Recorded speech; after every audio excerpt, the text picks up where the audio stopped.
Cette voix, enregistrée en 1978, est celle du Golden State Killer. Un tueur en série et violeur qui a terrorisé la Californie pendant plus de 40 ans.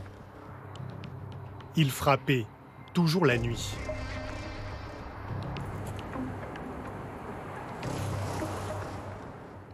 C'est une affaire d'une ampleur historique. À ma connaissance, aucune affaire n'a touché autant de comtés dans toute la Californie, autant de familles, autant de victimes.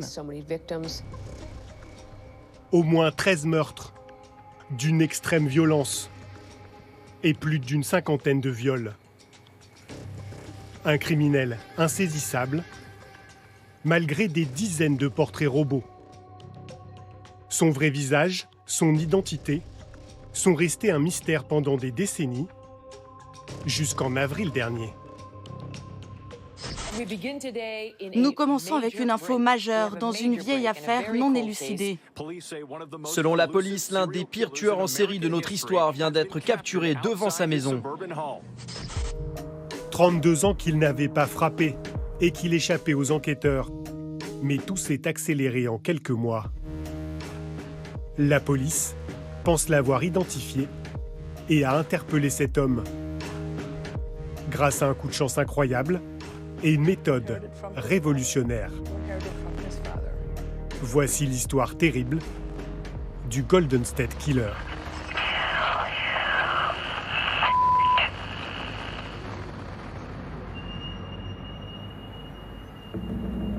Retour dans les années 70. La Californie vit dans la peur. La nuit, un homme rôde dans les quartiers pavillonnaires. Il repère ses cibles, puis s'introduit dans leur maison pendant leur sommeil, cagoulé et armé. Il les éblouit avec une lampe torche avant de les agresser sauvagement. Linda O'Dell s'est trouvée face à face avec le violeur. C'était il y a 40 ans. Elle se souvient de tout. On venait d'emménager, j'avais un petit chat, Vous aviez quel âge? 22 ans. Ce soir-là, Linda est au lit avec son mari. Je me réveille, j'ai la lumière d'une lampe torche dans les yeux. Il dit alors, j'ai un revolver. Il dit à mon mari de se mettre sur le ventre et m'ordonne de lui lier les mains dans le dos. Puis il m'attache les mains, moi aussi, et resserre les nœuds sur mon mari. Et il a aussi attaché ses chevilles. L'homme cagoulé emmène Linda au salon où il la viole. Il reste au moins 2 heures dans la maison. Je suis encore allongée sur le sol. À un moment, il va dans la cuisine fouiller dans le frigo. Il boit une bière. Il retourne vérifier si mon mari est bien attaché. Il revient me voir et me dit « Si tu fais du bruit, je lui coupe les oreilles et je te les apporte. » Avant de partir, il laisse la vie sauve au couple, mais emporte quelques bijoux. Là aussi, une habitude. Il prenait des choses comme des bagues, des médailles que les gens avaient gagnées dans des compétitions sportives. Des choses qui ne valent rien pour un cambrioleur, mais qui ont une signification pour le criminel. Les autorités pensent qu'il a accumulé ces objets au fil des années pour revivre ses crimes. Ces attaques brutales se multiplient. À côté de San Francisco et surtout à Sacramento. En 3 ans, le violeur agresse 51 femmes. Il frappe avant de disparaître dans la nuit. La psychose s'installe. On nous signale des appels louches. Il y a même des gens qui dénoncent leurs voisins parce qu'ils pensent qu'ils sont le violeur. C'était très effrayant pour nous tous. J'avais 12 ans à l'époque. Les gens ont dû changer leur mode de vie. Ils verrouillaient leurs portes, mettaient des barreaux sur leurs fenêtres, des alarmes pour repérer les intrus. Ils achetaient des armes à feu.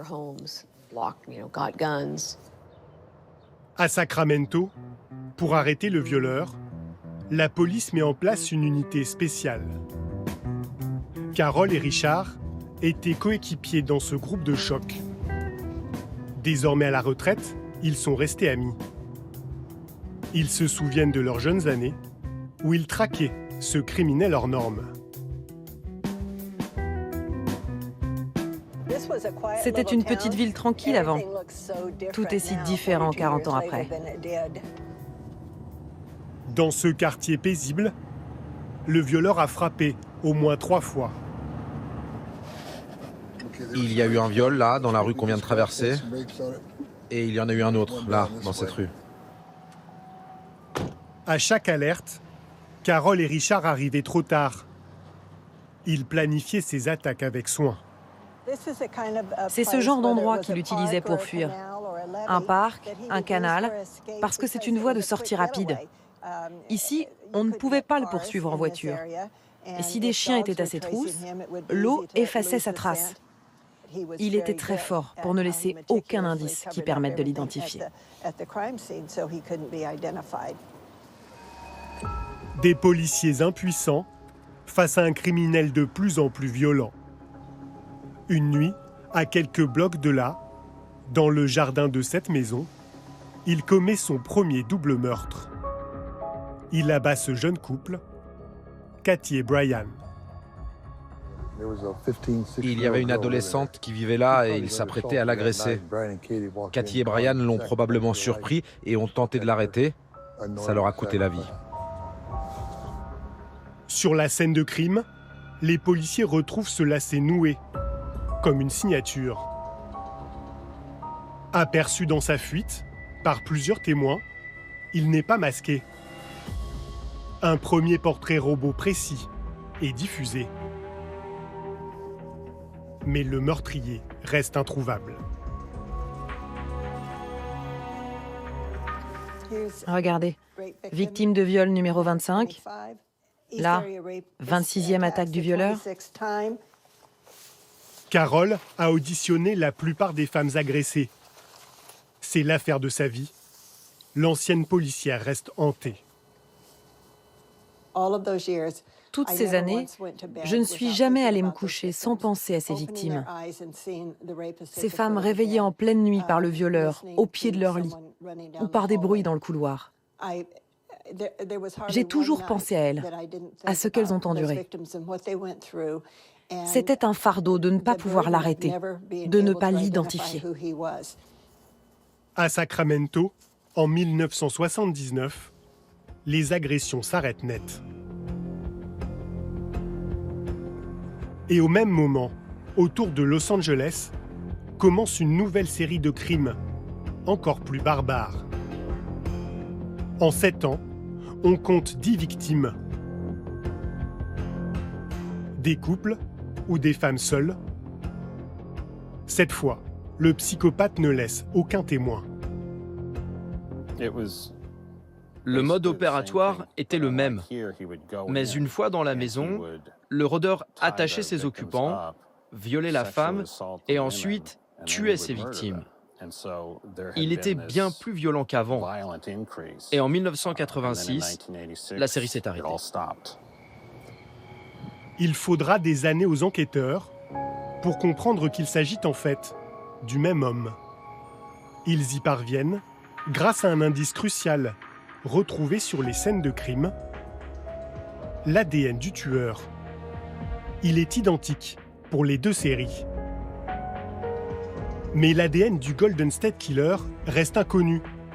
Il ne correspond à aucun nom, aucun visage. La totalité de ces crimes est reliée par le même ADN. Mais cet ADN ne donnait rien dans le fichier génétique du FBI. Pendant 15 ans, plus rien. Pour tous, le tueur restera impuni. Puis au printemps dernier, l'énigme va se résoudre soudainement. Grâce à la nouvelle passion des Américains pour leurs origines et pour les tests ADN. Il n'y avait pas de suspect, mais ce qui se passait en même temps, c'était l'explosion des sites de généalogie génétique. Des gens partout dans le pays, tout à coup, enregistrent leur ADN dans des bases de données informatiques. L'un des enquêteurs s'est dit « On n'a plus rien à perdre, essayons ça ». Les enquêteurs se lancent. Ils s'inscrivent sur GEDmatch, un petit site en accès libre où sont déposées les données génétiques de plus d'1 million d'Américains. Ses créateurs, 2 retraités qui veulent aider les inscrits à trouver d'éventuels parents. L'un d'eux, Curtis, 81 ans, nous parle depuis son salon en Floride. Ce site web vous permet de retrouver des parents, et tout d'abord des parents vivants, afin que vous en appreniez plus sur votre histoire familiale. Il faut faire un test pour obtenir vos données génétiques. Ensuite, vous les enregistrez sur le site et vous pouvez voir si certaines personnes partagent de l'ADN avec vous, si vous êtes parent. En déposant sur le site l'ADN du tueur, les policiers espèrent trouver des cousins ou des parents éloignés. Ils engagent pour cela une experte en généalogie génétique, Barbara Reventer.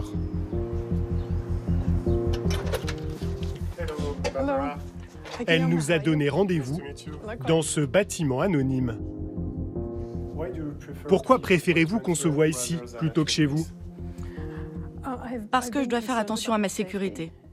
Les inspecteurs qui travaillent sur cette affaire m'ont conseillé de rester anonyme le plus longtemps possible et de ne pas dire où j'habite.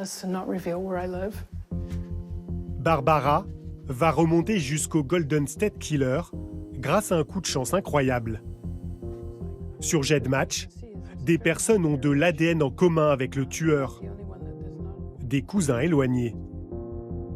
À partir de ces cousins, elle remonte l'arbre généalogique jusqu'au 19e siècle et parvient à trouver un ancêtre commun avec le meurtrier. Du côté de la branche paternelle, on n'arrivait pas à progresser car elle nous ramenait en Italie. Donc on a travaillé sur l'autre branche où ses ancêtres venaient du Royaume-Uni. À partir de là, Barbara peut reconstituer le reste de la descendance familiale.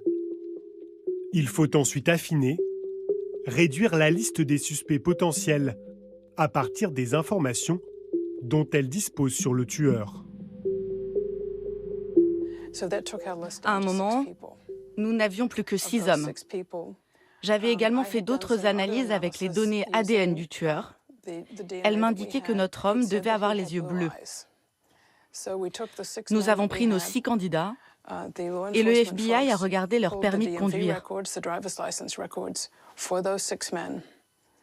Un seul avait les yeux bleus. Barbara tient enfin l'homme qu'elle cherche. Il s'appelle Joseph DiAngelo. Ce retraité de 73 ans, père de 3 filles, vit à côté de Sacramento. Il était policier dans la région. Ce nom était sorti pendant l'enquête ? Non, jamais. C'était un parfait inconnu. Les enquêteurs doivent encore s'assurer que le suspect et le tueur en série ont bien le même ADN. Alors que DiAngelo fait ses courses dans ce supermarché, il prélève, à son insu, de l'ADN sur la portière de sa voiture, puis sur une paille, trouvée dans sa poubelle. Résultat, l'ADN correspond. Les policiers l'arrêtent immédiatement. Juste après, Jennifer Smith, dont le père et la belle-mère ont été assassinés, reçoit un appel. Ce matin-là, le procureur m'a appelé. Il était 10h30 et je n'oublierai jamais. Il m'a dit « Jen, l'ADN correspond à 100%. À 100%. » Ce moment, je l'ai attendu toute ma vie. Une délivrance pour Jennifer, 38 ans après le massacre de ses parents. Le tueur avait pris une bûche. Il l'avait ramassée dehors. Elle venait d'un oranger qui avait été abattu. Il a pris ce bout de bois dans la maison et il l'a utilisé pour frapper à mort mon père et ma belle-mère. Ils ont eu leur tête écrasée par cette bûche et le meurtrier l'a laissé là, sur le lit. Le 27 avril dernier, au tribunal de Sacramento, DiAngelo comparaît pour la première fois. Pas l'allure d'un tueur, mais un vieillard en chaise roulante, qui confirme avec peine son identité. Is Joseph James DiAngelo your true and correct legal name?